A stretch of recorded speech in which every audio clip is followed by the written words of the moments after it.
On a fog-drenched morning in 1942, the people of Richmond, California, stood by the bay, breath misting in the cold air, steel hammers ringing through the fog. Before them loomed a 441-foot steel beast, the SS Robert E. Peary, 14,000 tons of welded power. But this wasn't just another ship. It was a miracle of time, because this colossal vessel had been built in just 4 days, 15 hours, and 29 minutes. Even the U.S. Navy didn't believe it. Not until they saw it slide into the water. What happened that week didn't just change a war. It changed the very meaning of impossible. December 27, 1940. Henry J. Kaiser, 58 years old, a builder of monumental dams like Hoover and Grand Coulee, sat at his desk, staring at a contract from the U.S. Maritime Commission. 30 cargo ships for Britain. 2 years to build them. The problem: Kaiser had never built a ship in his life. The shipbuilding elite laughed. To them, Kaiser was a concrete guy, a dreamer playing with steel. But Kaiser didn't see ships. He saw systems. And he believed ships could be built the way Ford built cars: fast, modular, unstoppable. So he sent his chief engineer, Clay Bedford, to Detroit to study Ford's assembly lines.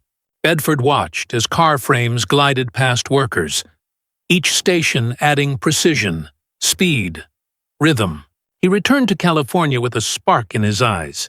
"What if," he said, "we built ships like that?" Traditional shipbuilders called it heresy. Ships were art, handcrafted, riveted, each plate hammered by masters. But Kaiser didn't want art. He wanted output. Because out there, in the Atlantic, the war was being lost faster than America could build. By 1941, German U-boats were turning the ocean into a graveyard.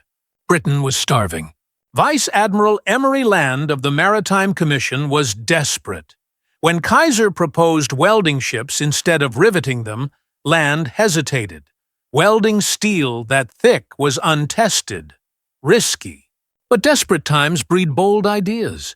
Land said yes, and on the muddy flats of Richmond, California, a new kind of shipyard was born.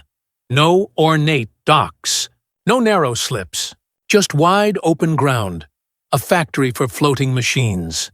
Prefabricated sections were built separately: bows, sterns, decks, and then snapped together like puzzle pieces.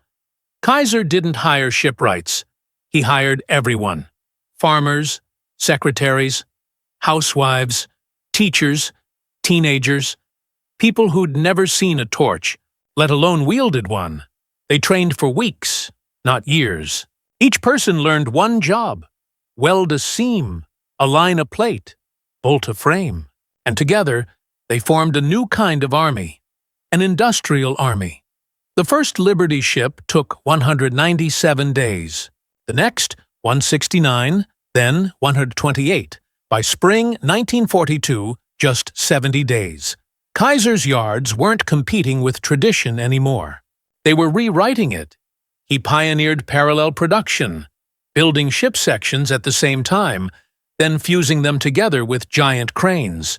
Work that once took weeks now took hours. The Navy called it madness, but madness was winning the war.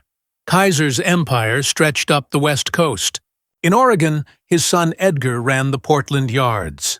In California, Clay Bedford ran Richmond. A friendly rivalry ignited. Who could build faster? By September 1942, Oregon set a record: 1 ship in 10 days. Bedford wasn't having it. He told his team, "We'll do it in less than half that time."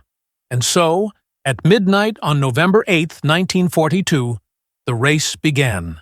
Floodlights pierced the fog. Cranes swung. Sparks flew. Over 1,000 workers toiled in shifts, 24 hours a day. They drank coffee, shared torches, and passed tools like relay batons. Piece by piece, the ship took form. 4 days later, November 12, 3:30 p.m., the SS Robert E. Peary stood complete. The crowd gathered, cameras flashed, and as the ship slid into San Francisco Bay, Admiral Land whispered, 6 months ago. I'd have called this impossible. The Peary wasn't just a ship. It was proof. Proof that innovation could outpace destruction. That America could outbuild the enemy. Other yards copied Kaiser's methods. By 1943, the average Liberty ship took just 42 days to complete. America was launching 3 ships every single day, faster than German submarines could sink them. Kaiser's legacy wasn't only steel, it was people. At its peak, his yards employed nearly 200,000 workers. Over 40,000 were women. Real-life Rosie the Riveters. Tens of thousands were Black Americans who, for the first time, worked in integrated crews earning equal pay. Kaiser didn't just build ships, he built communities. Richmond exploded from 23,000 residents to over 100,000. In Oregon, he built an entire new city, Vanport, to house 40,000 workers and families. And when his people needed health care, Kaiser founded a clinic. That clinic became Kaiser Permanente, now one of the largest healthcare systems in the United States. By war's end, Kaiser's yards had built nearly 1,500 ships, more than a quarter of the U.S. wartime fleet. 2,710 Liberty ships carried the supplies that fueled victory. Tanks, fuel, food, hope. They weren't pretty. They weren't fast, but they were enough. Even today, a few still float. The SS Jeremiah O'Brien in San Francisco, the John W. Brown in Baltimore, living museums of American grit.